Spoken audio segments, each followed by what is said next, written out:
Hello বন্ধুরা, আজ আমি চলে এসেছি একটা নতুন রেসিপি নিয়ে, মুড়ি ঘন্ট। তো মুড়ি ঘন্ট করার জন্য আগে মাছের মাথাটাকে আমি ভেজে নেব। দেখো বন্ধুরা, আমার মাছটা ভাজা হয়ে গেছে।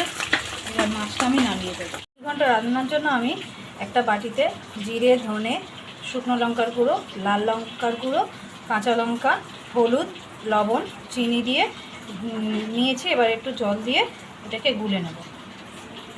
এই মুড়ি ঘন্টটা আমি করছি আলু আর পেঁয়াজ দিয়ে। এর মধ্যে গোবিন্দভোগ চাল বা মুগের ডাল দেব না। মাছটা ভেজে আমি নামিয়ে রেখেছি। এবার কড়াইয়ে শুকনো লঙ্কা, তেজপাতা, জিরে দিয়ে দেবো। এবার আলু, নুন হলুদ মাখানো আলুগুলো দিয়ে দেবো।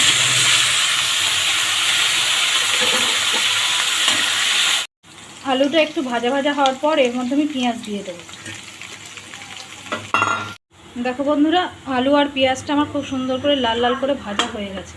আমি এবার এর মধ্যে যে গুঁড়ো মশলাটা গুলে রেখেছিলাম সেটা দিয়ে দেব।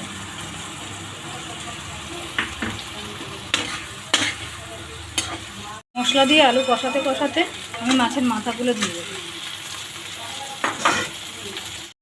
মাছের মাথাগুলো ভালো করে কষানো হয়ে গেছে। এবার আমি এটার মধ্যে অল্প করে জল দিয়ে দেবো। জল দিয়ে দিলাম। দেখো এটা ফুটতে শুরু করেছে। এবার এটাকে ঢাকা দিয়ে একটু কিছুক্ষণ রেখে তারপর গরম মশলা দিয়ে নামিয়ে দেবো। আমার এই মুড়ি ঘন্টটা রান্না কমপ্লিট হয়ে গেছে। এবার এর মধ্যে আমি একটু গরম মশলার গুঁড়ো ছড়িয়ে দিলাম আর দেব একটু ঘি। রান্নাটা আমি নামিয়ে দিয়েছি।